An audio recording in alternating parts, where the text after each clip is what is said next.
beautiful offering by Zonke coming through there from her fourth studio album, Work of Art. And this was actually one of the build-up singles to that fourth album. She released this ahead of releasing the full body of work. It was sort of preceding the album, alongside another single, which was "Meet Me in My Dreams," and that later song she had dedicated to her older sister Lulu Tkana, who unfortunately passed on. It really is a work of heart. This particular album, because it was a celebration of all things life, love, and everything in between. That is how we kick off the show today with the 15th Metro FM Music Awards nominee, Zonke, coming through with Reach It.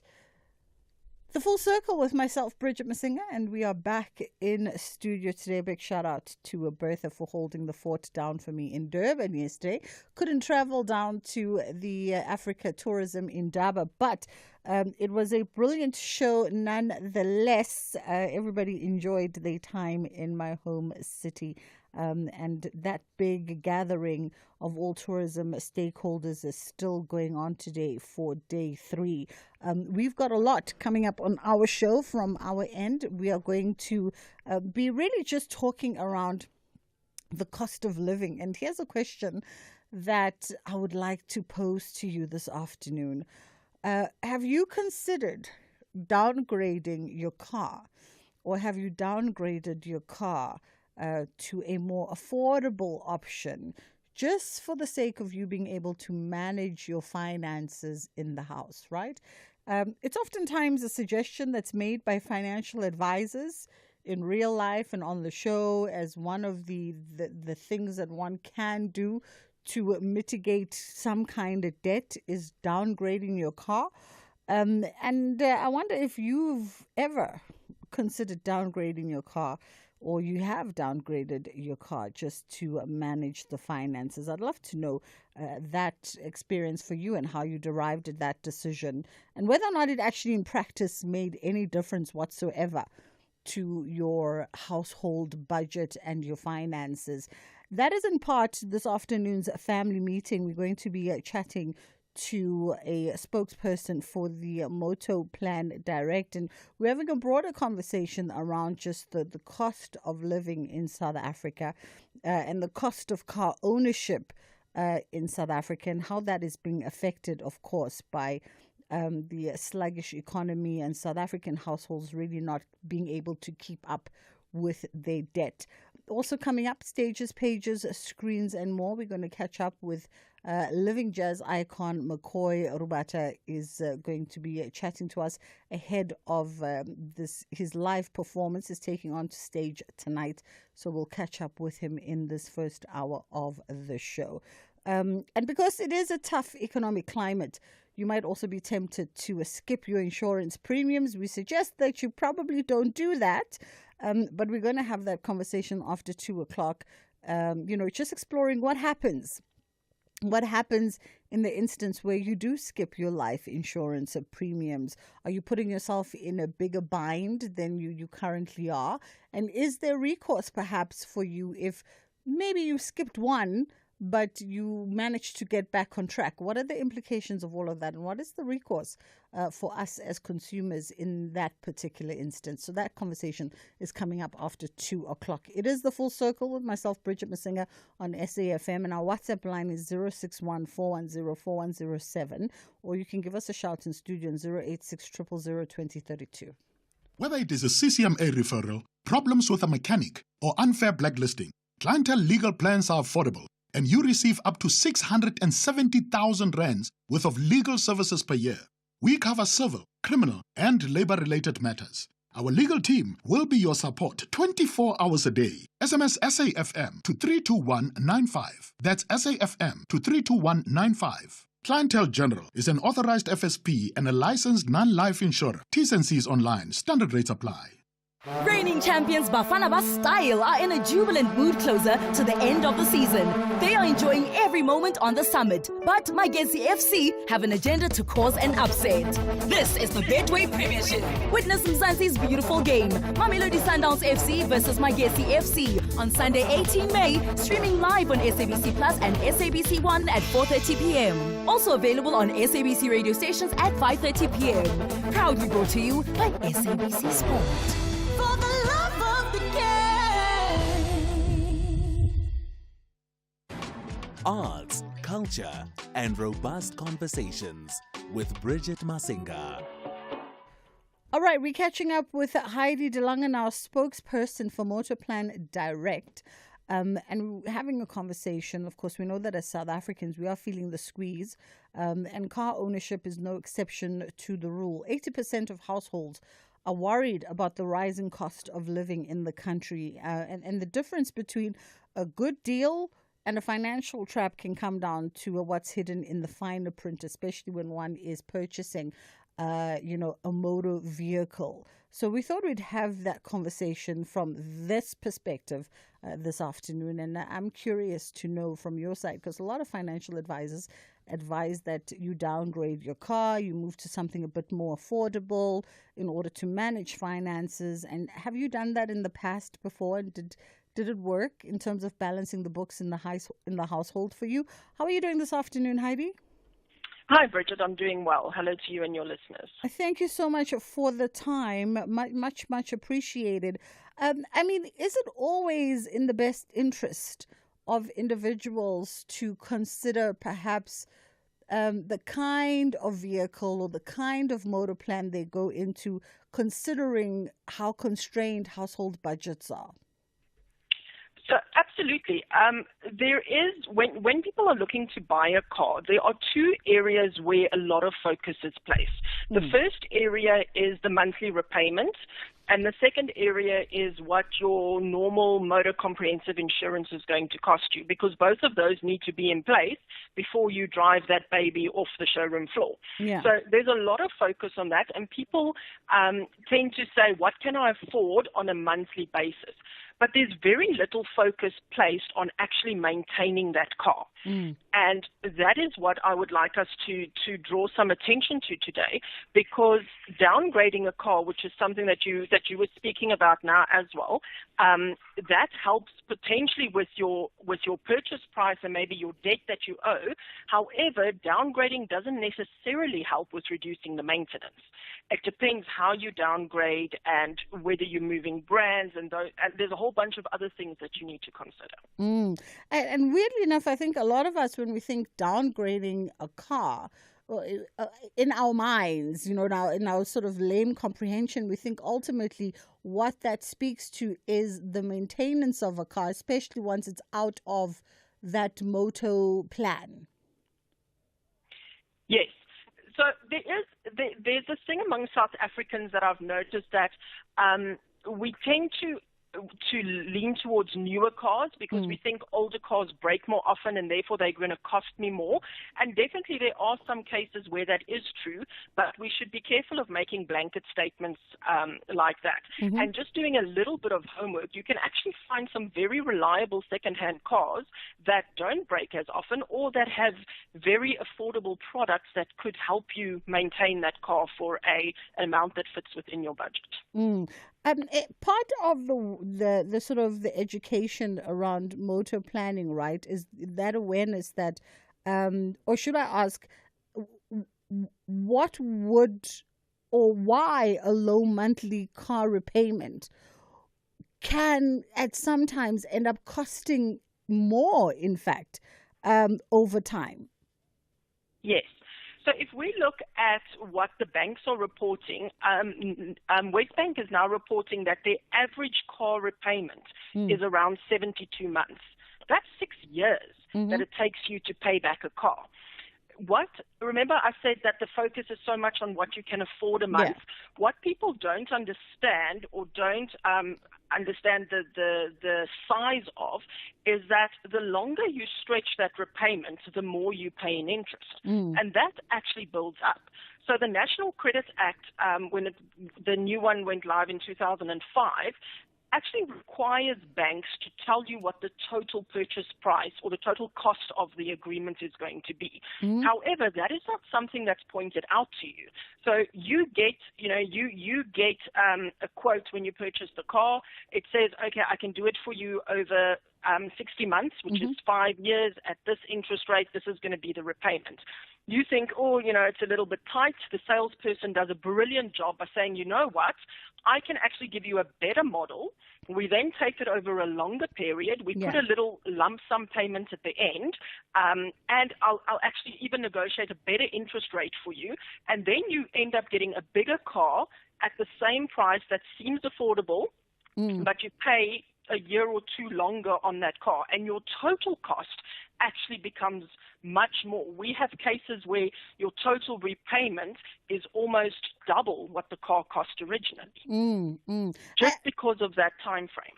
And the unfortunate part, Heidi, is that a lot of us fall into these traps, right? I mean, I'll admit it right here, right now as well, that I've fallen into that trap. Because, you want that car that you want, and you want to make it work. And like you say, with clever mathematics, with your sales rep, they make it work for you. And only retrospectively do you then think, oh my goodness, I've dug myself in a hole. And let me also put on that, there's a lot of people who also do that in the hopes that I'll have this plan for 2-3 years, and then I'll pay off the car up front, and and I'll be able to mitigate that long-term debt. But that's not the way to get into this, right? That's not the strategy to get into that, because 2-3 years, anything can happen, as COVID has shown us. Absolutely. And if we look at one of the other banks have now introduced something they're calling a step payment, where what they're saying is you now agree that your repayment will be low now, but it will increase a little bit every year. So in our mind, we say, okay, that makes sense, because my salary will increase a little bit every year, so I commit to that now. But what we forget is that we have a whole lot of confidence in our future self, and 9 out of 10 times that future self is actually our current self, just in the future. So, we sit with the same problems when we get to the future. We have medical aid, school fees, all of these things going up more than what our salary is going up, and we've committed to paying more back on our car now.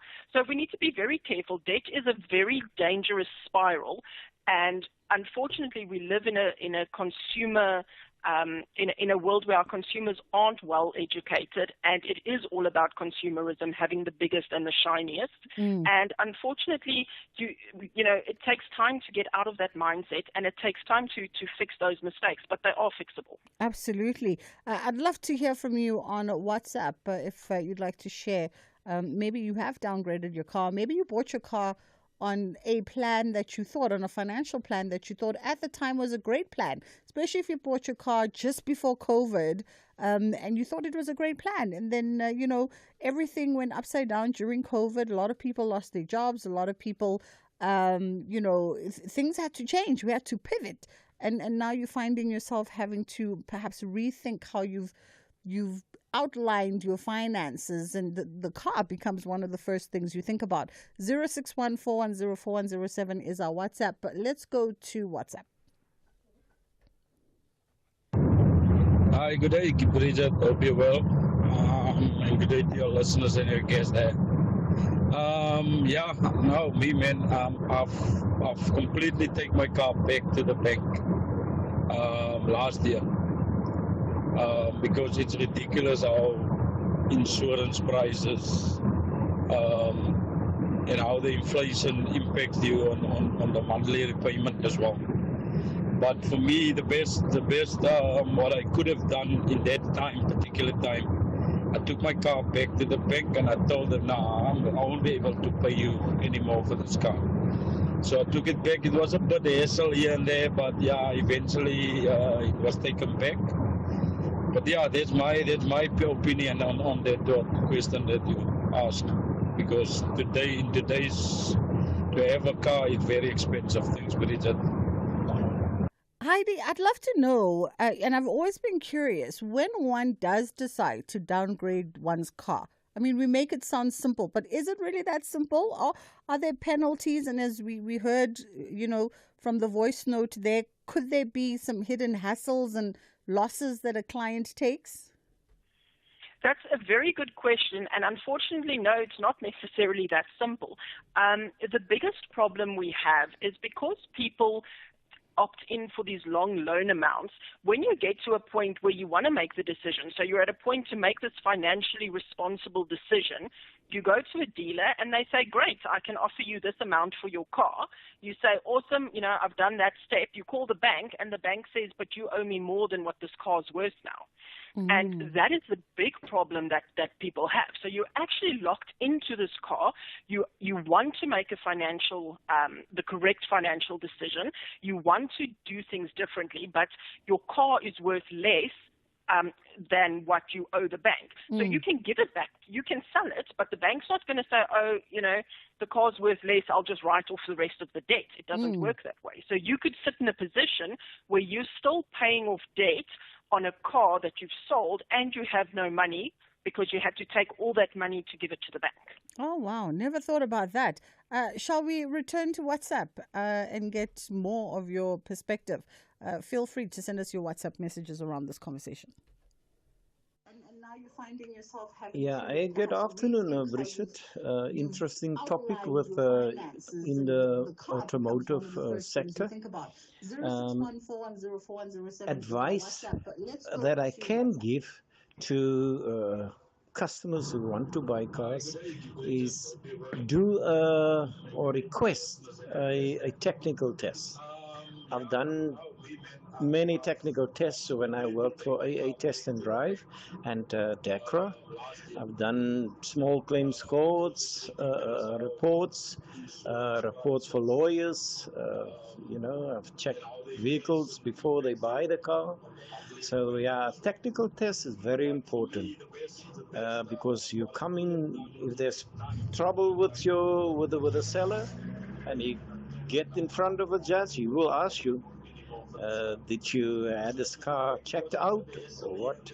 And if you say no, well, he can't help you. Thank you very much, Chief Cyril Franz, Kaberga.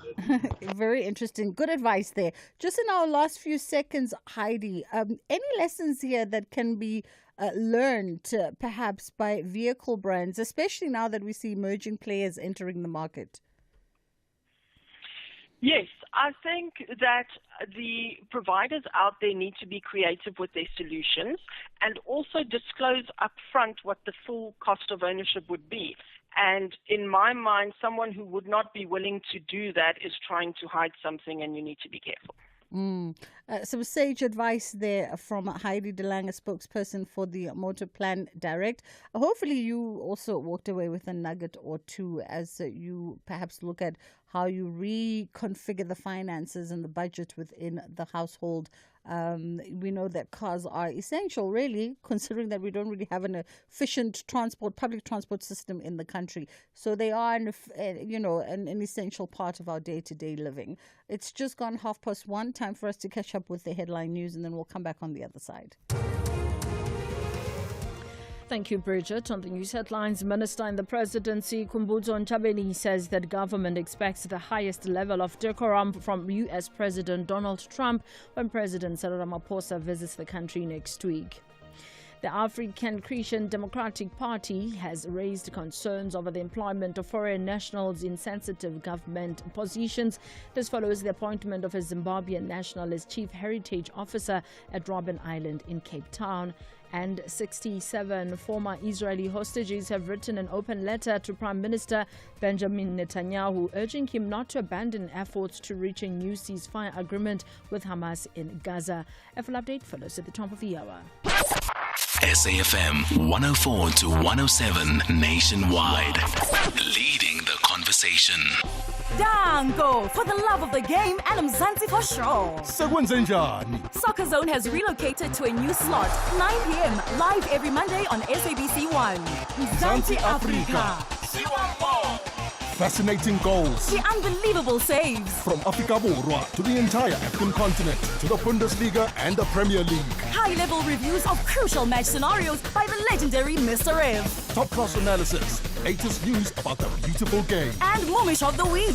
SABC Sport Football Weekend ends on Mondays at 9 p.m. on Soccer Zone. Live on SABC One. Also available on SABC Plus and SABCSport.com. Proudly brought to you by SABC Sport.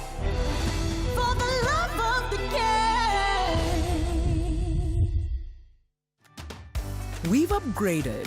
Our new GIS-linked national address database lets us connect with you better than ever before. By visualizing licensed and unlicensed households nationwide, we can ensure timely communication. Our payment reminders are a crucial tool to help you stay compliant and avoid penalties, empowering you to take proactive steps. Efficient electronic communication helps us collect fees seamlessly, bolstering the SABC's mandate in line with Section 27 of the Broadcasting Act. TV licenses. Pay yours. Make a difference. Ashraf Gada on SAFM.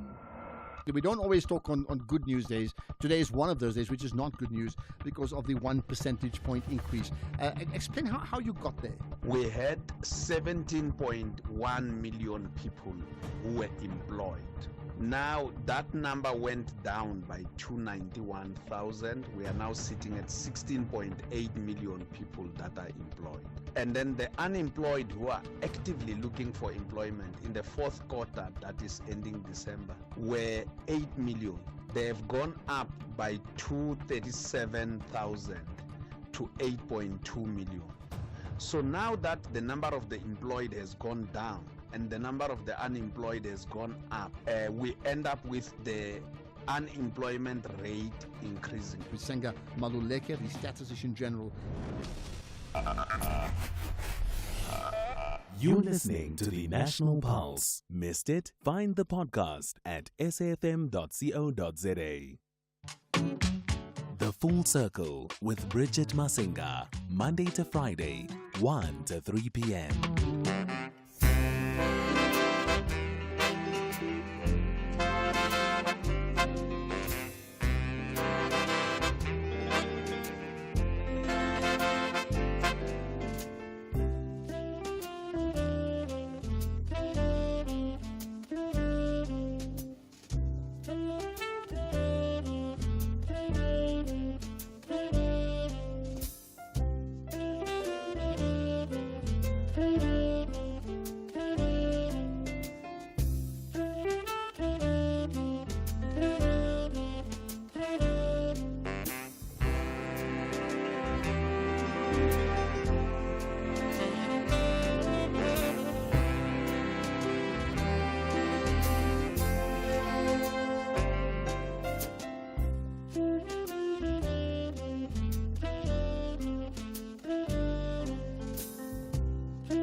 It is McCoy Rubata coming through.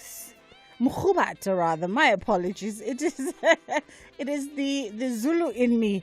McCoy Mkhubata coming through with he's a saxophonist and of course iconic South African jazz legend, band leader, a formidable name within the jazz fraternity, born and bred in Langa, Cape Town. And the one thing that I recall from our previous conversation is when we were talking about your childhood in Langa, and you noted how music was always the thing that surrounded your streets. So it wasn't necessarily the dusty streets of a township, but it was more the sonic streets of a township for you. How are you doing this afternoon, McCoy? I'm good, thank you, Bridget, and hope you're good, Kindazikaya. No, I'm good. I'm good. Thank you so much, Putwam. Thank you so much. Mr. and Mrs. Adonis is what we open up with. And of course, I think this song has become, I don't know if you agree, but I think maybe if you ask fans of your music, this particular record is definitely up there as probably your most seminal body of work. That's correct. And one of the most sought after songs, to a point that sometimes when one doesn't get to perform it on the evening, on the day, people get really cross. Make sure that it's always well rehearsed. Yeah, as you know, music is difficult. You don't find the same musicians who know your repertoire. Sometimes the band members change, and then you have to teach the new one, the new song. So yeah, I make sure it's one of the songs that it's always well rehearsed. Is that not part of the sort of the allure of jazz though? Sometimes I don't know. Like, is that not part of the allure of jazz for those who go to jazz performances, looking out for how you put together now your 4-piece or your 5-piece that could be different from how they saw you last time? Yeah. It's also it's a combination of both. It's also part of that, but it's nice to work with to consistently work with the same rhythm section. But a lot of times you're right, we chop and change. Sometimes you feel like, no, this time around I want an electric bass player rather than a double bass player. Acoustic bass. And also Phil Kaluyanda Madope rather than Paul Henman, or sometimes a combination of both players. Same with when we get to record our music. We use different of flavors, different types of guys.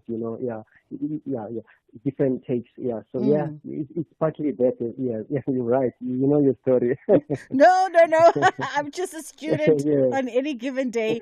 The other thing that I've always been intrigued, and I think I ask singers a lot. Because there are those songs that audiences won't let you leave behind. Like you've just said, Mr. and Mrs. Adonis is one of those for you. And I often ask, singers with a particular repertoire, and I go, well, I mean, for you as the performer, what kind of relationship do you have with that song now? Do you still enjoy performing it? Or do you feel a sense of duty to perform it? Like sometimes in conversation with like a Simpiwe Dana, Thandiswa Mazwai, where people know them for a particular record or repertoire and they really are in love with it, it becomes difficult for them to move on to their new work because the audiences will always demand that you must perform Zabalaza. And I wonder for you, what is that like? That sort of that relationship with your audience, Guti? Do they give you the space to move on to new work and introduce new work, or they are consistently also wanting you to take them down the journeys that they know and love? Yeah, we are fortunate in the jazz circles that our audiences want us to improvise, to change. They want new works as well.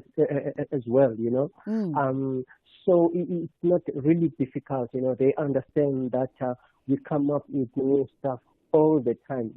They are into innovation, current stuff, Yeah. And of course, you can't leave behind your standards, what we call standard songs, of a particular. Let's say the late Jim Ngawana, Bofolo, and songs like that, you wouldn't, dare not to perform, No, Paul Henma, Prince Utawund, Yes. The audiences are very flexible. They're all versed up to what as we are improvisers, and wanted to do introduce new stuff. Last time we spoke, we sort of alluded a little bit to your grandson. Your grandson's musicality. Yes, Kayeyo. And you actually have your latest album, which is Lullaby for Kayeyo. Tell me about that sort of that project firstly. And I didn't ask you if whether or not you also had him feature a little bit on the album, considering that he's kind of like a protege of yours now. Yeah. When I recorded the album, he was really a baby. So he's 5 now.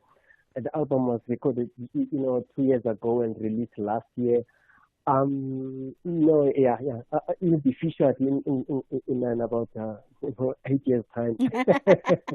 Yeah. The album was recorded in the States. As what happens, Bridget, these days, one is the budget are so tight that you can't bring the whole band to all over the world. So I make sure that I have musicians that I work with when I'm there. There's a band I call Siabulela. I recorded Lullaby for Kayeyo, titled that, just that, with the American musicians, except for the trombone player and a great lady, Sia Charles, who just won, Sana Bank Young Artist of the Year. She's the only South African featured on that album that came out last year. So yes, yeah. Lovely. So when you were recording in the States, was that due to you being in the States for a period of time, and then got inspired to start working on a project that side? Or was it a deliberate sort of, you are going there specifically for working with certain musicians? No, it was planned 2 years prior. A lot of times we do these things well in advance. Because it's good that we workshop the music and we perform the music. What happened? I was on a tour. When the tour was over, then the music had already gelled and we're combined, we were tight. Then we hit the studio, after that tour. Yeah, it was planned. Yeah. I see. And playing at home versus playing internationally. And I know most, South Africa has some of the greatest jazz exports. And I wonder what is the energy and the reception like? Because South African audiences are very different. They're very interactive with their musicians. Yeah. No, abroad they're quite reserved. They wait until you finish, then you get your hand claps and all of that. Yeah, they don't sing along at all.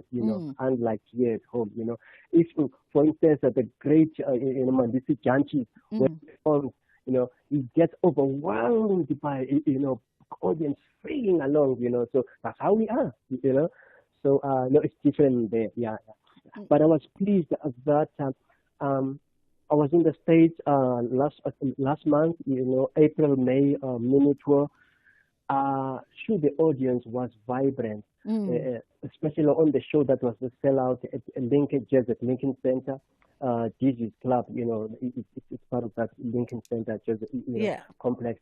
And as I walked in, I got a standing ovation. It was like, my goodness, finally I've arrived. Even before I performed, it was beautiful. People were stomping, and also they loved the new material. The idea, once again, Bridget, was to make the band tight so that I record, yet fresh music. What is happening then? I'm going back in August to do that. Yeah. The logistics made it impossible for us to record what on this April-May tour. So I'm going back there in August to do this new stuff. Wonderful. So tonight you are at the Hard Rock Cafe here in Sandton for one night only? Yes, that's right. Yeah. With my dynamic band, Subi, the twin Wele on vocals and percussion. And on piano we have Maxwell Badoli. The drums, Benis Boicanyo. It's going to be a great one. And it's going to be a great one. And Sipo Mabena will be on bass. Wonderful. I mean, listen, it's a great sort of midweek night out for those who happen to be in Joburg, taking things nice and easy. Hard Rock Cafe in Sandton is where you can go and hang out with McCoy Huata and his band coming through just for tonight. And who knows, this could be maybe the last time you catch them before he goes off to his U.S. tour come a couple of weeks. Always a pleasure, Ntate McCoy. Thank you so much for the time. Much appreciated. South African jazz legend there. It's fast approaching 10 to 2 o'clock. And then we'll come back and we'll look at the 100 most reputable people in Africa's list. Interesting. Wonder who made that list. Whether it is a CCMA referral, problems with a mechanic, or unfair blacklisting, Clientele legal plans are affordable, and you receive up to 670,000 rands worth of legal services per year. We cover civil, criminal, and labor-related matters. Our legal team will be your support 24 hours a day. SMS SAFM to 32195. That's SAFM to 32195. Clientele General is an authorized FSP and a licensed non-life insurer. T's and C's online. Standard rates apply. Do you want to study towards a tertiary qualification but need a flexible study schedule? Stadio Higher Education's distance learning qualifications offer just that. Our distance learning support is designed for your success. 2025 applications to Stadio's range of high-quality, affordable qualifications are now open. Distance learning qualifications are available in law, administration and management, commerce, teacher education, policing, law enforcement, humanities, and information technology. Visit stadio.ac.za and register today. Stadio, a new vision in higher education. TSG believe if they double their efforts, they will close the curtain with huge smiles. But the Reds are on standby to cheers to an incredible season. This is the Bundesliga. Football as it's meant to be.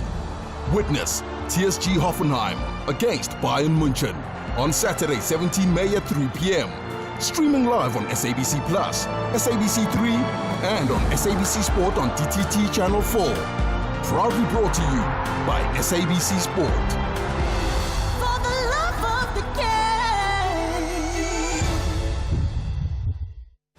Join us this Tuesday evening at 7:30 for the latest series of SAFTA award-winning reality show, The Tastemaster SA.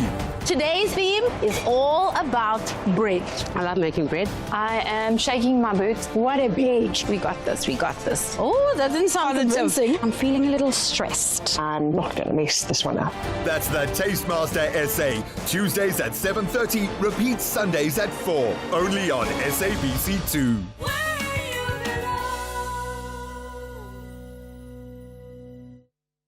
You're listening to Bridget Masinga on SAFM. All right, I'm very curious as to who are the 100 most reputable people in Africa. And we're going to be catching up with Southern African Regional Representative Liaison for Reputation Pool. Sarah Goro joins us now on the line. How are you doing this afternoon, Sarah? I'm great yourself. Thank you for having me. It's only but a pleasure. Thank you for the time. Very curious to just jump off with, I guess maybe before we even get to who are the 100, maybe a little bit of background on the 100 most reputable people in Africa. I mean, I've heard of the 100 most influential. You know, we've heard of all the 30 under, but I've never heard of the 100 most reputable people in Africa. Wow. All right. So the 100 Most Reputable Africans initiative basically recognizes and celebrates individuals who have made significant contributions to society. You know, when we talk about demonstrating excellence, integrity, impact, and influence, it aims to uplift the continent's image and also to inspire future generations by highlighting transformational leadership across various sectors. So you see, every year we release this list. The Global Reputation Forum, in collaboration with Reputation Poll, releases this list of the 100 most reputable Africans. In the past, they've also done the 100 most reputable people on earth. But this time around, it's a bit different because we have this recognition event taking place where the 100 most reputable people in Africa will actually be recognized, and they can celebrate with their family and friends as well. And then when we talk about, you know, how this, you mentioned about how this comes about. Yes. When we look at the impact that is being made across Africa with the 100 most reputable Africans initiative, the panel looks at integrity, impact, visibility. They make sure they look at all these things. When we talk about integrity, we mean demonstrating ethical leadership and commitment to social well-being. And when we talk about impact, we mean contributions to transformative projects and initiatives.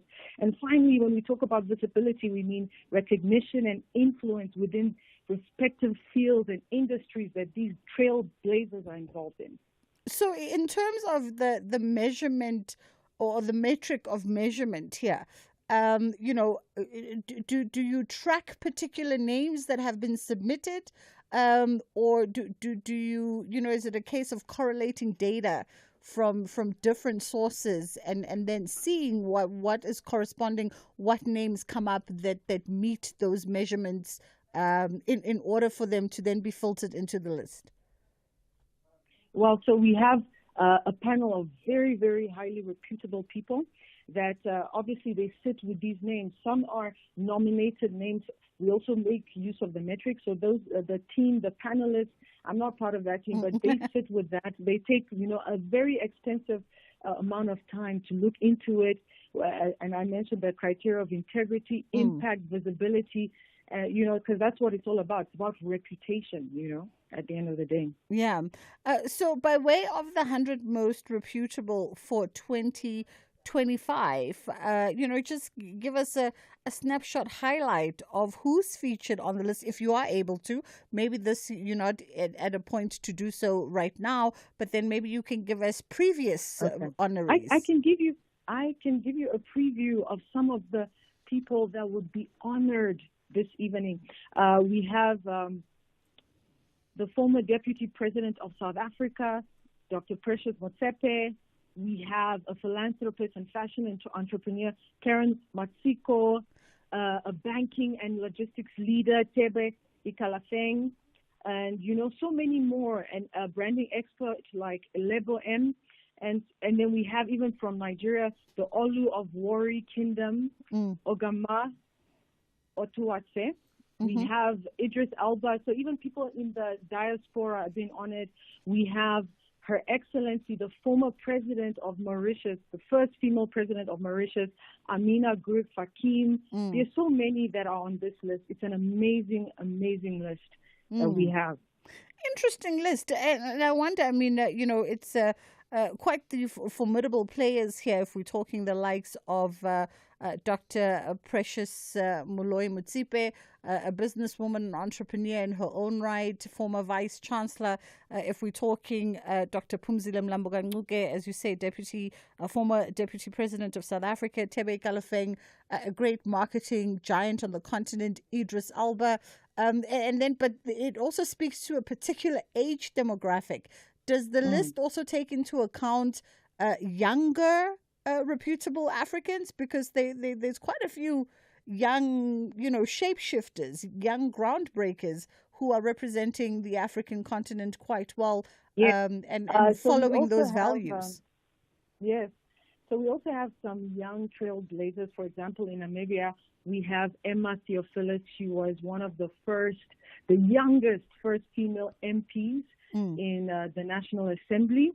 And right now she's high-ranking, in the government space in Namibia. So she's also one of the honorees that are being honored on this list. Wonderful. I mean, listen, it sounds like quite the night to be rubbing shoulders with the who's who of African representation. A very impressive list indeed. We appreciate the time with you and just unpacking this list for us, which honors Africans that really are trailblazing, but also Africans who uphold the values of excellence, integrity, and influence, not just on the continent, but worldwide. Great ambassadors indeed. That was Sarah Gora, who is the Southern African Regional Representative for Reputation Pool, just walking us through that list, the 100 most reputable people in Africa list, and they're going to be celebrated at a gala event. By the way, I don't know if you know this, just when was the Met Gala? Last week. Week before last, and it's not really talked about, the fact that Dr. Precious Moloi Motsepe was one of the most significant partners for this year's Met Gala fundraiser, which went on record to raising the most amount of money for the Met Gala thus far. And she sat on that top tier alongside Tyler Perry and the executive producer of Star Wars. His name escapes me now. The three of them encompassing the majority of that 30 plus million that was raised for this year's Met Gala funding. George Lucas, there we go, yes. And she becomes the first African woman of African descent of blackness to be one of the major strategic partners for the iconic Met Gala. It's approaching 2:00 now, time for the news. Andela standing by to bring you that 2:00 news, and then we'll come back on the other side. And then we have this conversation around the temptation to skip your insurance premium. Sometimes it's not even just a temptation, it's a necessity, but what would that mean for you in the long run? And do you have recourse, perhaps, if you've just missed a month or maybe two? We're going to be chatting there around that at 2:00 on the other side of the news.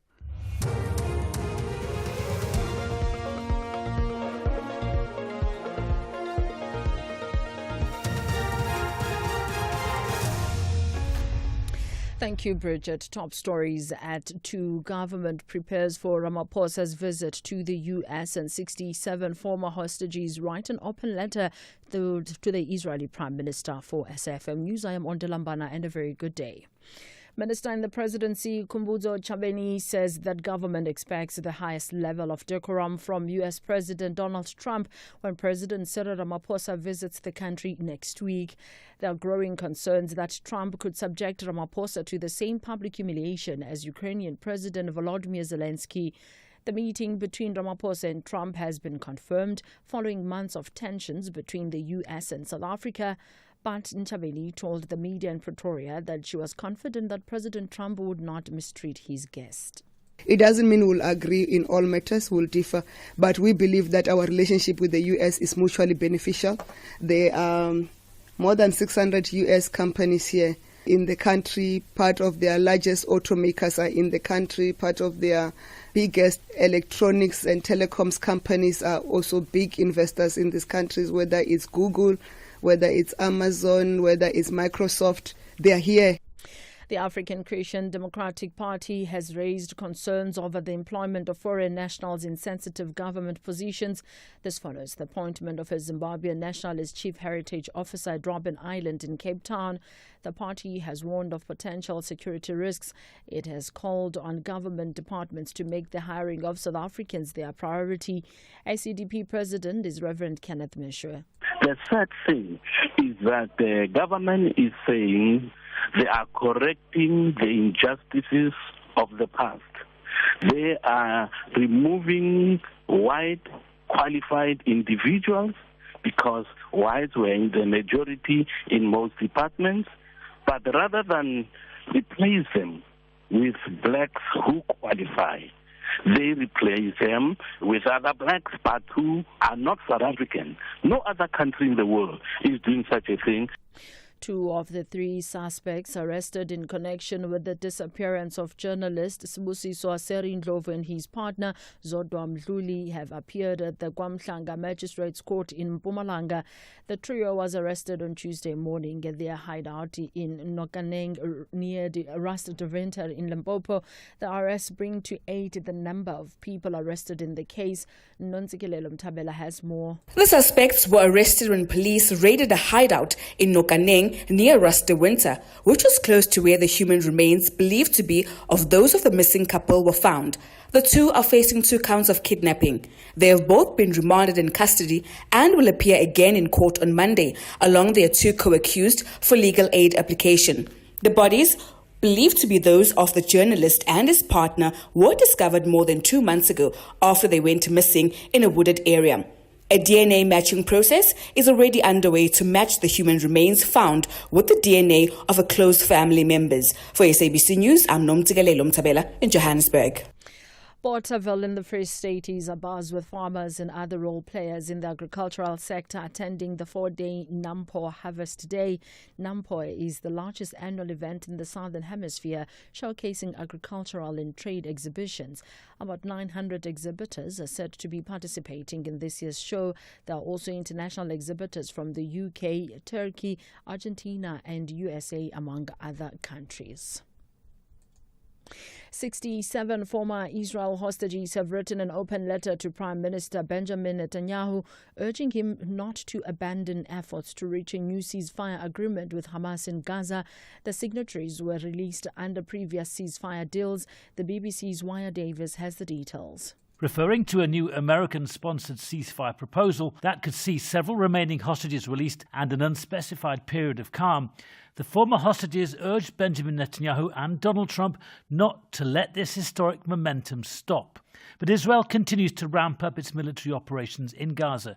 Intense airstrikes this week have killed dozens, and Israel has now issued sweeping evacuation orders for civilians in Gaza City, much of which has already been destroyed by war. As the humanitarian situation in Gaza continues to worsen, there's also more pressure now on Israel to, at the very least, allow more supplies in and ease some of the suffering.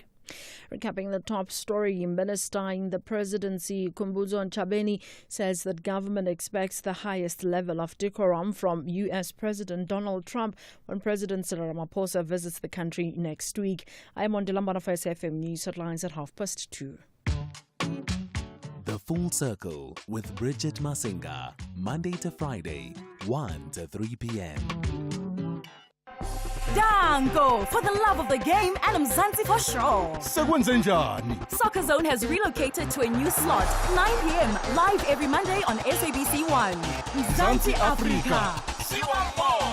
Fascinating goals. The unbelievable saves. From Africa Borwa to the entire African continent to the Bundesliga and the Premier League. High-level reviews of crucial match scenarios by the legendary Mr. F. Top-class analysis, latest news about the beautiful game. And Momish of the Week. SABC Sport Football Weekend ends on Mondays at 9 p.m. on Soccer Zone. Live on SABC 1. Also available on SABC Plus and SABCSport.com. Proudly brought to you by SABC Sport. For the love of the game. Marawai, why did you think a plastic bag and tape was a solid window replacement after that smash and grab? And why does it sound like a kite every time you hit Puma 60Ks? Marawai, why aren't you insured with Santam, the insurer that covers theft or attempted hijacking? Get your car covered online in just 2 minutes or SMS cover to 36101. Santam. This is freedom. T's and C's apply. Santam is an authorized FSP, a licensed non-life insurer and controlling company for its group companies.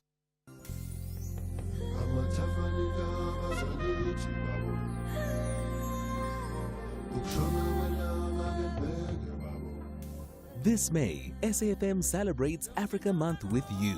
As we honor the legacy of the Organization of African Unity, we bring you rich conversations and stories that shape the continent. Join us as we celebrate African pride, unity, and progress. SAFM, leading the conversations that move us.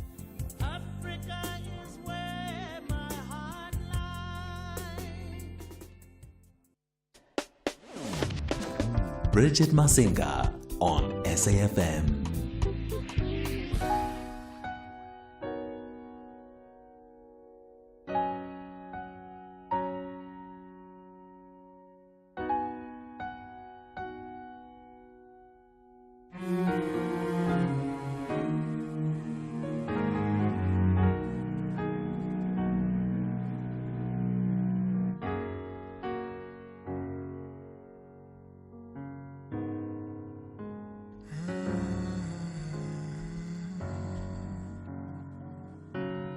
Bonke labantu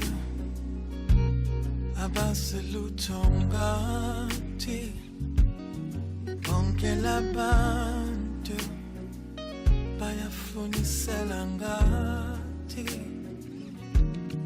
bonke labantu basifakela ipressure ukuthi abasi siphuma bina, bonke labantu abaselutho ngathi, bonke labantu bayafunisela ngathi, bonke labantu basifakela ipressure ukuthi abasi sivela bina, inkanyezi isamile emkhathini, nelanga lisaphume empumalanga, nezingane silala zidlile, usho ukuthi umdalo sasibekile, usho ukuthi umdalo sasibekile. Banemibono bathi asithenge lokhu nalokhu nalokhu,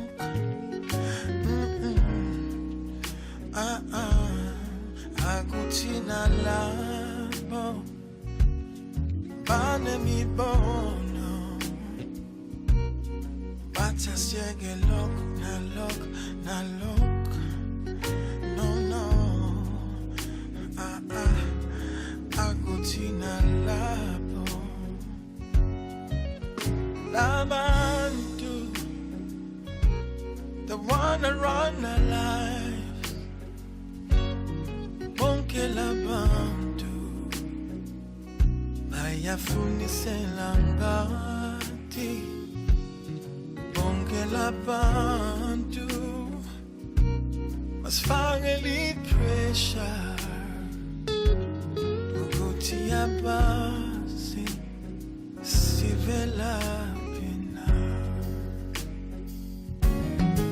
inkanyezi isamile emkhathini, nelanga lisaphume empumalanga, nezingane silala zidlile, usho ukuthi umdalo sasibekile, usho ukuthi umdalo sasibekile.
Oyendo begu Israel agasela galale.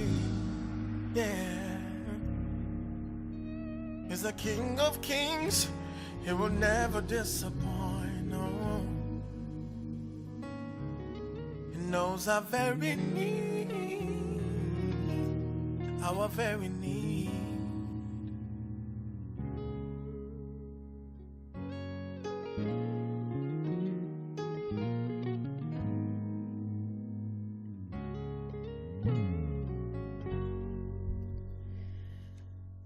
Mondli Ngcobo coming through with Inkanyezi. Wonderful songwriter.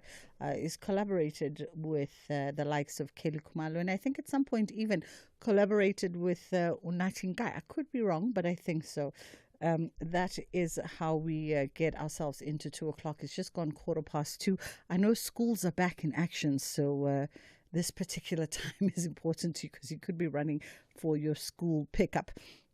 So we thought we'd have a conversation now that, we're just exploring a conversation around insurance with a particular focus for, life insurances and things like that, where those terms, if it lapses, then it goes into automatic default and then it goes into cancellation. And it's a tough economic time. We know this. I said this in the first hour, in our first conversation. It's a tough economic time. And a lot of people get tempted when we start thinking about how do we rejig the family budget. Some of the first things that we think are low-hanging fruit are things like medical aid, things like letting the insurances lapse. You've paid for your life insurance for 10 years and you go, let me just skip this 1 month. What could be the ramifications of that, for instance? And so we thought we would catch up with Edith Teixeira McKinnon, who's the lead ombud of the non-life insurance division of the National Financial Ombud Scheme, to have this conversation. Let's take a quick pause and we'll come back and we'll get straight into it. Whether it is a CCMA referral, problems with a mechanic, or unfair blacklisting, clientele legal plans are affordable, and you receive up to 670,000 rands worth of legal services per year. We cover civil, criminal, and labor-related matters. Our legal team will be your support 24 hours a day. SMS SAFM to 32195. That's SAFM to 32195. Clientele General is an authorized FSP and a licensed non-life insurer. T's and C's online. Standard rates apply. The Chill Zone with Bertha Charuma. You just mentioned living in Shanghai. Yes. I mean, you've lived in China, yes, in Thailand, yes, in the US. As a teacher. Yes. Yes. And now a singer. So, singer first, then teacher. Because I think, remember the singing, I grew up with that, right? When I moved abroad, I was really just working on securing the bag, and so that I'd be able to fund my music, because I'm an independent artist. So that's where my love for going abroad came from, because I knew that my opportunities there were much bigger than the opportunities I had in South Africa at the time. I appreciate that. Ndlovu, Afro soul singer. Bertha Charuma, Fridays 8 p.m. to 12 a.m. You're listening to Bridget Masinga on SAFM. Okay, let's catch up with the lead ombud of the non-life insurance division of the National Financial Ombud Scheme. Edith Teixeira McKinnon is joining us on the line. And we wanted to have this conversation just to explore perhaps, what are the ramifications? What are your recourse measures? Are there recourse measures if you perhaps default on some of your insurance? Is there something that you're able to do? Just off the gate, Edith, for me, I've always felt it so unfair that, the insurance sector, if we're looking at like a life insurance, for instance, that someone would pay 10 years of their life insurance, 10 years diligently paying their life insurance, and then default on 1 month or 2 months because they're really finding themselves in a financial crisis. And that somehow translates into them defaulting and then that insurance lapsing. I've always found this such an unfair practice. How are you doing this afternoon? I'm fine, thank you, Bridget. Thank you. So I can't really talk to life insurance. My expertise lies in the non-life area, which on most policies in the market is a monthly policy. So you pay your premiums monthly. And I understand what you're saying, and it does seem to be very unfair until you realize that actually insurers need to build into their policies a small protection for policyholders that default, that don't pay that premium when it is first due. So the first due date, you default. According to the policyholder protection rules, the policyholder must have, or the insurer must have in their wording, a 15-day grace period that they give the policyholder to then pay that premium that was not paid. It is 15 ordinary days, and then they'll try again, the insurer, because most of these premiums are paid via debit order, so the insurer will again attempt to debit the policyholder's account, and hopefully they would have been notified as well, though there's no obligation, again, on insurers to notify you that you haven't paid your premium. Most of them do want to remind you, whether it's via SMS or a telephone call or emails, because, Bridget, one must understand that in as much as policyholders don't want to default, and we really believe that they don't, it is difficult economic times that leads to this. Insurers also don't want to lose their customers, so they will send reminders either directly to the policyholder or, if you have a broker, to your broker that your premium is due. So they do give you another opportunity before they then decide. Well, in some policies, it's after 2 months of not paying your premium that they'll cancel. In some cases, it will be 1 month, and then they will have the right to cancel the policy. Okay, so it's not often. I mean, I've had this scenario where I've frozen a bank account for one particular reason or another, and I've gotten, particularly from the motor insurer, I've gotten the reminder to say, hey, we tried to get into your bank account to take our debit, and it was not there. So you've got until X day to make that deposit, or you make the arrangement for them to double debit you at the end of the following month. So that seems like a bit of a fair practice. And is that fair in general, that grace period should be something that is allowed within insurance across the board? It's actually legislated. Okay.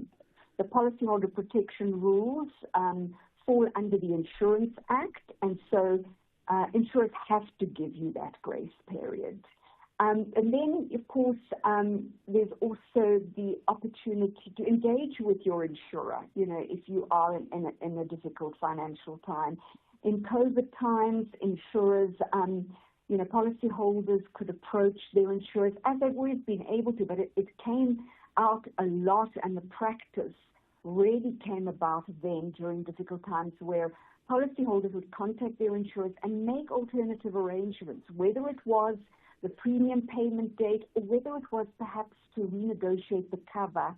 If you can't afford full comprehensive cover on your motor vehicle, there are lesser covers that at least cover you for some risks, if not all the risks, like if your vehicle is stolen or it is burnt out by fire, or in the case where you cause damage to someone else's vehicle. If you don't have insurance and you can't afford insurance for your own damage, at least have cover where if you cause damage to someone else's vehicle, the insurer will pay for what is called the third party's damage. And we didn't even get to, as we talked to Edith, who is the lead ombud of non-life of the non-life insurance division of the National Financial Ombud Scheme. Because I jumped off with a hot question already. I didn't even ask the scope of the work that you all do as the division of the National Financial Ombud Scheme. So in our division, we can look at any complaint by an insured person against their own non-life, what used to be called short-term insurer, in respect of any non-life product or service. So anything that's underwritten on a non-life license by an insurer, we have the jurisdiction to investigate those complaints up to a certain jurisdictional limit, but they're quite high. It's 5 million rand for any complaint, for any type of cover, and then for buildings cover specifically, it goes up to 10 million. So it's quite a high threshold, and that's in our division. Apart from non-life insurance, the NSO can investigate life complaints, they can investigate credit-related complaints, and banking complaints. So it tries to cover as much of the financial sector as possible. I see. So there was a complaint, and I'm not sure if you're familiar with it, but there was a complaint that arose from a motorist who was quite aggrieved after the cancellation of his policy because premiums being unpaid. And the insurers then refused to process his claim for accident damage to his vehicle. In those kinds of scenarios, and I know obviously we don't know the nuances of the case, but a lot of folks might find themselves in that in-between time. What happens in instances like that? And is there recourse maybe for us as consumers as well to challenge some of the rulings that are sort of presented to us by our insurers? Absolutely. Most of the complaints coming to our division are claims that have been rejected for some reason or other by an insurer. And you'll be surprised at even with the type of a case that you're referring to, the detail that we go into in looking at very specifically when it comes to the non-payment of premium rejections, the dates that were agreed as the deduction date for the premium, whether the insurer applied the 15-day grace period correctly, because sometimes they get that wrong, and when we sit and calculate it, they actually debited too soon, and that was prejudicial to the consumer because they would have had funds on the correct date and not prior to that. We also look at whether the insurer explained all of this up front and was clear, and there was a meeting of the minds on how much the premium is, first of all, and also when it was due exactly.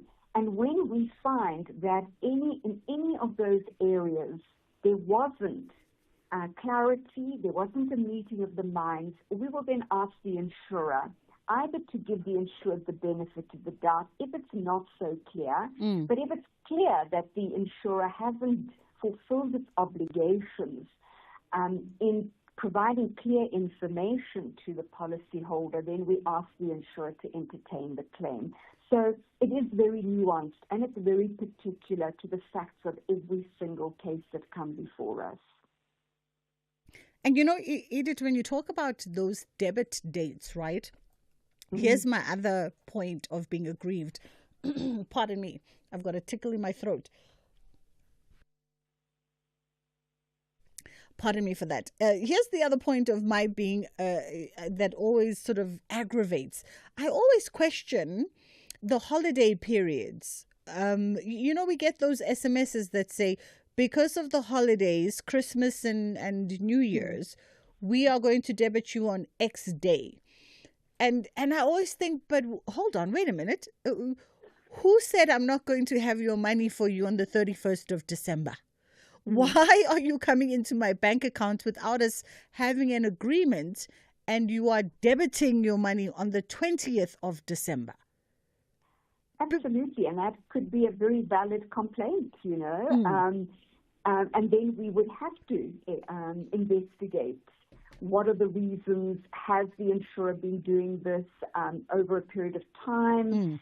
Is it something that you as the consumer, is it already expecting, you know, to happen, or is it for the first time that this has happened, never happened before? So those are the kinds of considerations that we will give. And where does the insurer get the right to change the policy terms and conditions with an SMS, you know? I mean, we always must remember that insurance is a contract.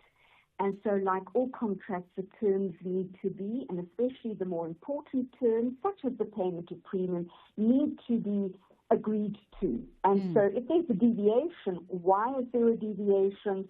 Has the policyholder been notified in advance? And those types of considerations when we make our decisions. Yeah. Edith, we appreciate the information sharing this afternoon. That was Edith Teixeira McCannon, who's the lead ombud of the non-life insurance division of the National Financial Ombud. It's just gone 2:30. We're going to get into the news headlines and then our kids programming coming through on the other side of that. Thank you, Bridget. On the news headlines, Health Minister Dr. Aaron Motsoaledi says government has no plan currently to assist the 8,000 workers who lost their jobs following the withdrawal of funding by the United States government. Minister in the Presidency, Khumbudzo Ntshavheni, says that government expects the highest level of decorum from the U.S. President Donald Trump when President Cyril Ramaphosa visits the country next week. And the Hamas-Iran Civil Defense Agency says the number of people killed by Israeli airstrikes in Gaza today has risen to 103. A full update follows at the top of the hour. SAFM 104 to 107 nationwide, leading the conversation. Slipper Day is on the 30th of May, and I'm helping to make big dreams come true. When you support Slipper Day, you're helping Reach for a Dream bring smiles and joy to children facing tough illnesses. Do you want to help too? You can visit reachforadream.org.za to find out more about Slipper Day. Let's do it for the dreamers!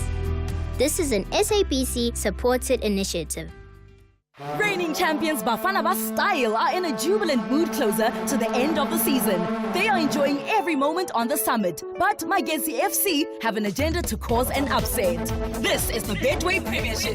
Witness Mzansi's beautiful game, Mamelodi Sundowns FC versus Magesi FC on Sunday 18 May, streaming live on SABC Plus and SABC One at 4:30 p.m. Also available on SABC radio stations at 5:30 p.m. Proudly brought to you by SABC Sport. For the love of the game. Do you want an experience of a lifetime? Where every day is filled with challenges of providing Lisa Vanderpump curated experiences while dealing with rivalries, romances, and misadventures. It's drama at Vanderpump's French Estate. Chantel Rosabelle and the staff can't wait to give you a front row seat to all the drama. Catch Vanderpump Villa, Saturdays on S3 at 8:30 p.m. S3 open up.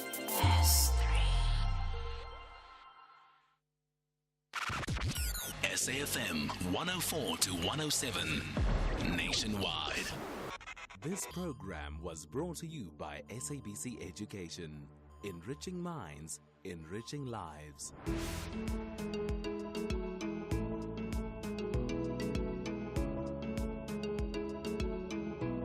Side by Side. Good afternoon and welcome to Side by Side right here on SAFM, brought to you by the National Department of Health, Ilifa Labantwana, and the SABC Education. Today we're diving into a topic that every parent of a toddler knows all too well: tantrums. We just heard from our drama episode yesterday how Ubabalwa unpacked the reasons why toddlers throw tantrums and the different ways parents can respond with calm and care. Whether it's a shopping meltdown or the bedtime battle, tantrums are part of growing up, and there are ways to handle them that build trust and understanding. Joining us today to explore this topic further is Ms. Ndlela, who will help us understand what's really going on during tantrums and how we can respond in ways that help our children learn and grow. Ms. Ndlela, thank you so much for joining us today. Let's start right at the beginning. What exactly is a tantrum? Thank you for the question. A tantrum is a normal part of growing up of any child. Remember, young children can't express themselves, so by displaying tantrums is the way of them expressing themselves with frustrations at that given moment with the challenge that they are going through. Tantrums are extremely common among children aged 18 months to 36 months. They came in all shapes and all sizes. They can involve a particular explosion of anger, frustration, disorganized behavior. When your child loses it, you might see them crying, screaming, stiffening of their limbs, and act back, kicking, falling, floating about, or running around. In some cases, children even hold their breath. Some vomit and some break things or getting aggressive as part of a tantrum. So that is a tantrum. Tantrums can be tough on both parents and little ones, Ms. Ndlela, but why do toddlers even have them in the first place? Yes, for toddlers, actually, toddlers feel so passionate about everything. They simply can't control themselves yet. Perhaps your child is having trouble figuring out something or completing a specific task. So maybe your child can't find the words to express his or her thoughts or feelings. Whenever the challenge faces them or frustrated with the situation, this might trigger anger, resulting in a temper tantrum. Now, let's take this for an example. Consider this: a 2-year-old having a limited vocabulary, meaning that unable to speak or in a language that we can understand. Parents might understand that what a toddler say or only sometime understand. Now imagine a stranger, even less worse. When your child wants to tell you something and you don't understand, or perhaps you don't comply with your child's wishes, you might have a temper tantrum moment in your hands. Even if your child is thirsty, or even if your child is hungry or tired, or even him holding frustration like. So this is basically them trying to communicate and express their feelings. You know, I used to actually think tantrums only happen during the terrible twos, but I've seen them pop up at different ages too. Is that normal? Yes, actually, thank you for the question. Yes, you'll see fewer tantrums as they get older. Better handling their bad feelings, meaning that they can now handle their feelings. Your child will get a better communication, meaning that their wants and their needs, she or he might express them using words. But tantrums can go on even into their adulthood if they become reliable way for them to get what they want. They end up growing with the temper tantrum tendencies. Therefore, you have to be very careful not to reward a temper tantrum. So, when a child is in a full meltdown mode, what's the best thing for a parent or caregiver to do at that moment? Thank you. So important question. Parents, you need to remember when you're in that mode, when a temper occurs, stay calm or at least pretend to be calm. If you get angry, it will make the situation even worse and harder for both of you to handle. If you need to speak at all, keep your voice at calm levels. Act deliberately and slowly. Stay nearby so that your child can feel a sense of your presence. Even if he won't let you touch him, he needs to know that you are there and you still love him. Be calm and reassuring. Don't try to reason with him at that point in time. Think about this for a moment. Think about what does it feels like when you are swept and exhausted and rage and you feel hopeless. If you lose it, you want someone else there holding you together, assuring you, helping you to get yourself under control. So basically, our children needs to know that as soon as they are ready, you will help them to recollect themselves. Afterwards, make sure and take some cozy time out together. That's how you can handle a temper tantrum moment. Mr. Ndlela, thank you so much for joining us today. In closing, and just looking ahead, how can parents help their toddlers manage those big emotions and just prevent tantrums from happening so often? Basically, for parents, it is to handle their emotion, handling the toddler's emotion. Remember, I've said that toddlers lack the skill to manage their emotions. So by helping them to deal with triggers such as frustration, tiredness, hunger, and overstimulation, through communication and listening to them, toddlers uses their temper tantrums as means to express their needs and their desires. So it's important to just help them through to regulate those emotions. That's what I want to say to parents. Thank you for having us at your station, and I hope that the information that we shared will help the listeners and the parents and the caregivers. And thank you for listening to Side by Side, the show that supports you to give your child the best possible start in life. Brought to you by the National Department of Health, Ilifa Labantwana, and the SABC Education. Join the conversation with other caregivers on our Facebook page at Side by Side SA and look out for more great content. Join us again same time next week when we'll be talking about sustaining breastfeeding.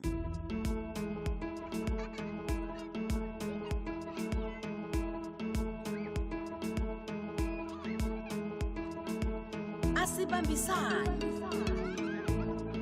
Zini na zini Ayikhomaneni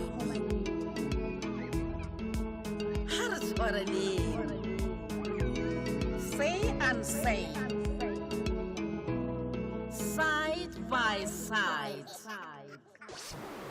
This program was brought to you by SABC Education. Enriching minds, enriching lives. Here, there, and everywhere. SAFM 106.6 FM in Bloemfontein.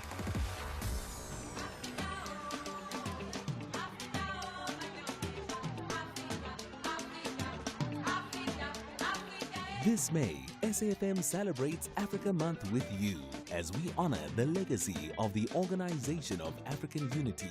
We bring you rich conversations and the vibrant sounds of Africa. Music that moves the soul.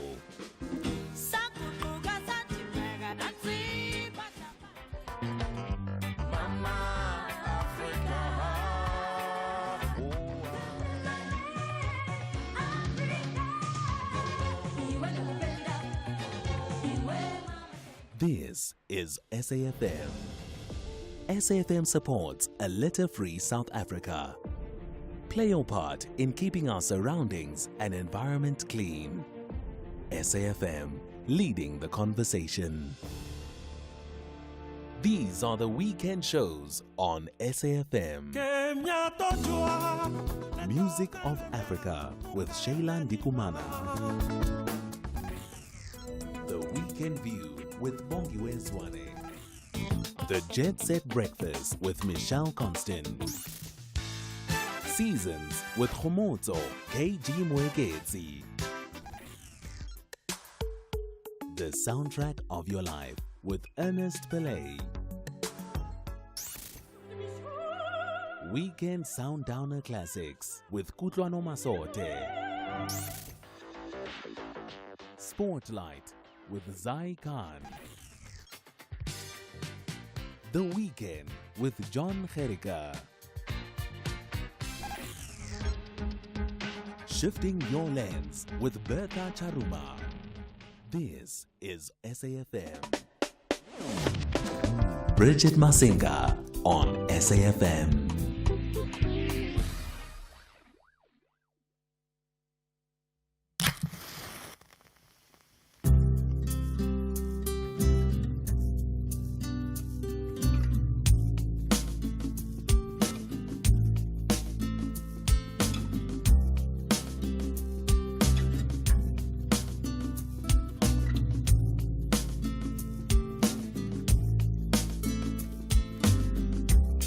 Kind of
You know, that was Bongiziwe Mabandla coming through.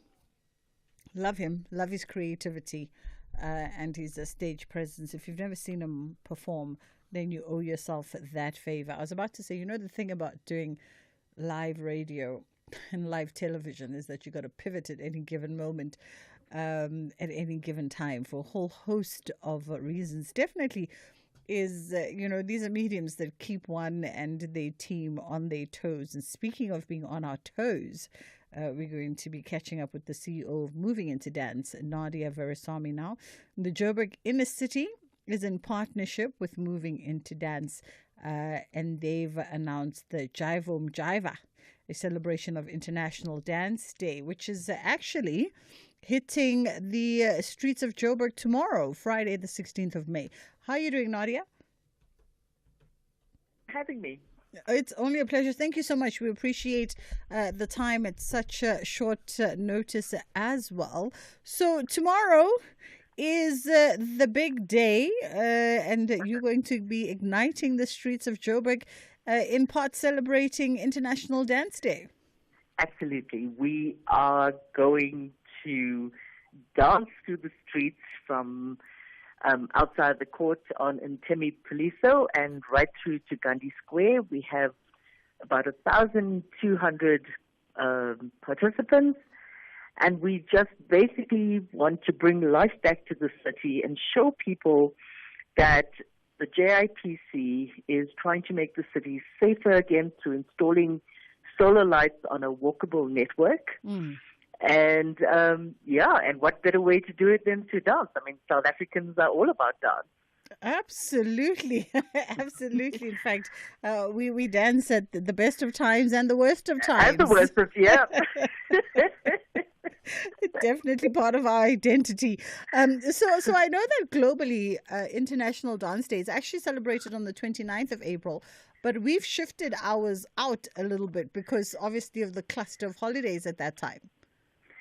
Yes, you know, to find people, I think, that are anywhere around in April is very difficult. You know, with the schools being on holidays, and you know, it was quite disruptive. And we wanted to have maximum impact, so we thought, sure, we can celebrate Dance Day, and it doesn't have to be on the 29th. So why not do it now, middle of May? Get people moving before winter sets in properly, and just basically bring the city to life with movement.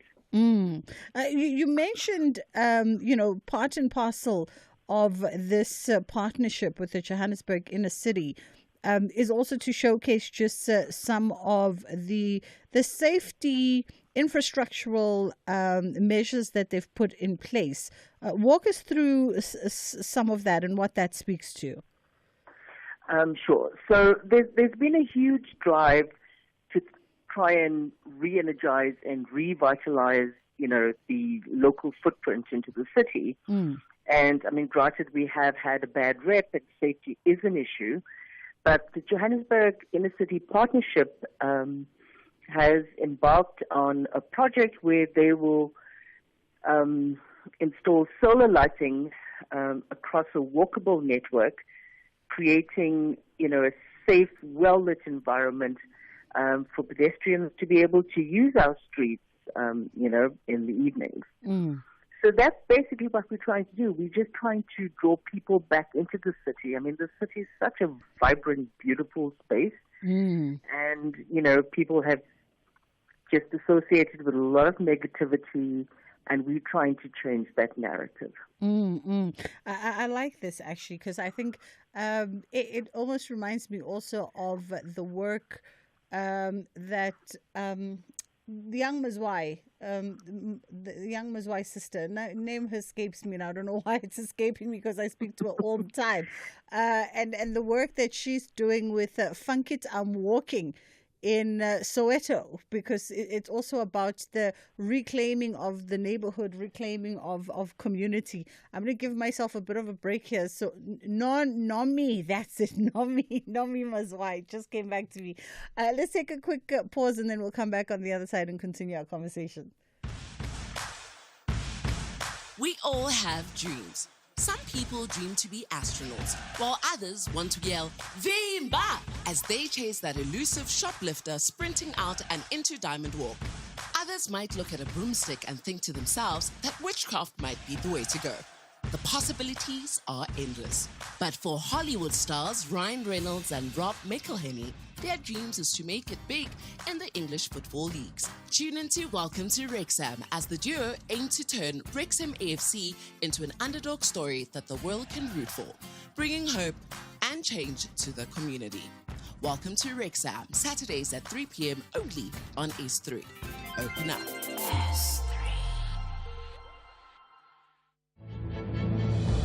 TSG believe if they double their efforts, they will close the curtain with huge smiles.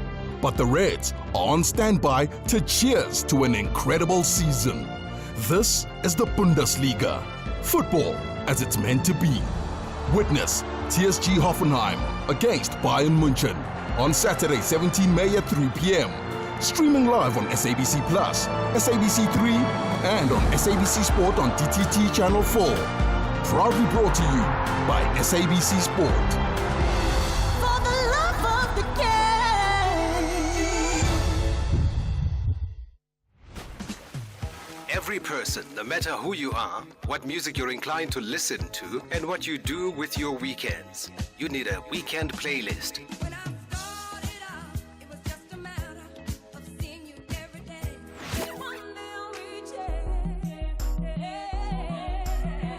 It's that musical mix of music that accompanies the lazy weekends, whether catching up with friends and family or just taking some time to reflect.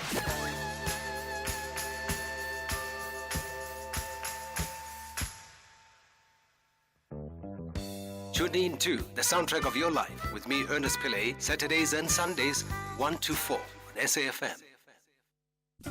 The Full Circle with Bridget Masinga, Monday to Friday, 1 to 3 p.m. So they are reclaiming the streets of Jozi come tomorrow for International Dance Day, which was observed on the 29th of April in partnership with the Johannesburg Inner City. And they are highlighting the walkable walkways networks in the inner city, and the good work that has been put in place there as well to just ensure safety and security for those who live and work in around the city. We're catching up with Nadia Veerasamy, who's the CEO of Moving Into Dance. So for this one-of-a-kind showcase, Nadia, you're anticipating 1,000 participants. So who's coming through? Like, can I put on my sneakers and also come through tomorrow? Yes, I hope you will. We've also partnered with the different social employment fund participants in and around the city. We partnered with the Maharishi Institute.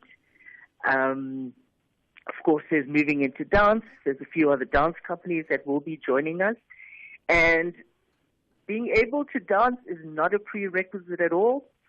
If you can walk, if you can move, if you have a wheelchair and you can roll your way up the street, we're just looking for anyone who'll come and join us. And it doesn't matter how you move or what you do. We basically just want to have an absolute blast and walk the stretch from Terry Poliso Street outside the court through to Gandhi Square, where we'll just do an amazing finale of just in excess of 1,000 people just moving on the square.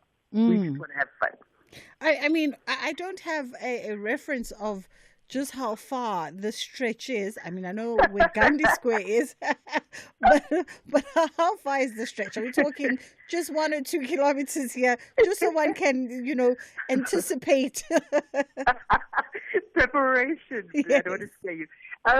It's a little over 1 kilometer. It's not too far. Oh, it's not too far. That's like walking just to the corner store. Absolutely. Wonderful. And so once we've sort of walked and gotten ourselves to Gandhi Square, I know you guys have been rehearsing for about 2 weeks now with the professional dance companies. Is there going to be some kind of finale showing at Gandhi Square? Yes. So we basically just did a short dance sequence and we've sent it out to, partners. And they've learned this, and we hope to. I don't know if we're going to have synchronicity, but we're going to try to just get on the square, and all of us just do it together. So, and I mean, if you join the walk, by the time you get to the square, you're going to know the moves. That's how easy it is. Oh, great! Things we love, things we love. So, are we also? And I'm just wondering if this was a thought with you and your team, if one is also going perhaps for a world record here in terms of the most amount of people dancing on the street in a time. Well, I don't know. I don't know what the record is. I wonder. I wonder myself. Yeah. But I mean, I think it's a definite first for Johannesburg. So, I mean, I'm okay to claim the small victories. Yes, yes. But it's been a lot of fun.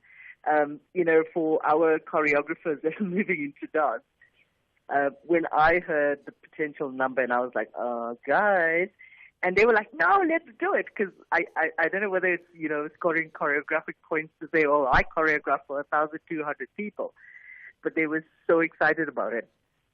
And it was such fun just to be working with, different groups of people, 200 at a time. But, it's just beautiful to see people that don't have a dance background just coming through and embracing things and just wanting to do this for the city, through JIPC, partnering with Moving Into Dance. Wonderful. Well, I'm looking forward to tracking this on social media tomorrow. So if you want to join Moving Into Dance for the Mjavo in celebration of International Dance Day, they're gathering tomorrow at 10:30. Don't be late. They're gathering tomorrow at 10:30 at the Magistrates Court. And that's where you can find them in downtown Johannesburg. And they're going to be walking that stretch, making their way to Gandhi Square, where they're going to take over with that synchronized, coordinated dance number that they've been rehearsing for the last 2 weeks. You and I can just, if you're listening and you want to join, we can just make up the back line, like right at the back. We'll just add to the numbers. Nadia, thank you so much for the time. That was Nadia Veresamy, CEO of Moving Into Dan. Say, listen, my team and I made it through the show. You know when they say you got to be cool like a duck at times. Lots happening underneath, but at the bottom you just got to flow with it. So we made it through the show. Tomorrow we'll see better days as we wrap up the week. Ashraf is coming through between 3 and 6 o'clock. Thank you so much for choosing to be with us. Inshallah, God willing, we get to do it again. SAFM Music. Good times, good memories. I'm just like somebody fine. Old school sounding so good. SAFM Music with you wherever you go.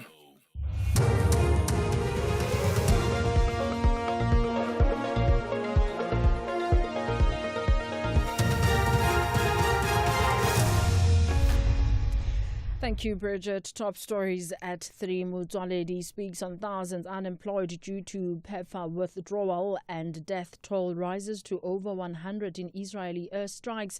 For SAFM News, I am Ondelambana, and a very good afternoon. Health Minister Dr. Aaron Mutsoaledi says government has no plan currently to assist the 8,000 workers who lost their jobs following the withdrawal of funding by the United States government. The U.S. President's Emergency Plan for AIDS Relief, PEPFAR, has been supporting around 15,000 workers in South Africa's HIV and AIDS program. However, 8,000 of them are without jobs, and a further 7,000 employed through the Center for Disease Control are expected to lose theirs by September. Speaking at a media briefing in Pretoria, Mutsoaledi says while efforts to secure alternative funding are ongoing, no solid support has been secured for the affected workers. At the present moment, all we can do is to present our plans to funders. And I've given you a long list of funders we have met. There's not a single one who said, no, we won't help. But up to today, there's not a single one who came to the party. Either private funders or governments around the world. There's not a single one. At the moment, the only one who came to the party, Global Fund, came to the party with 1 billion rand, only for ARVs and nothing else. So I'm not going to stand here in front of you and claim that we have got any plan for the 8,000 people.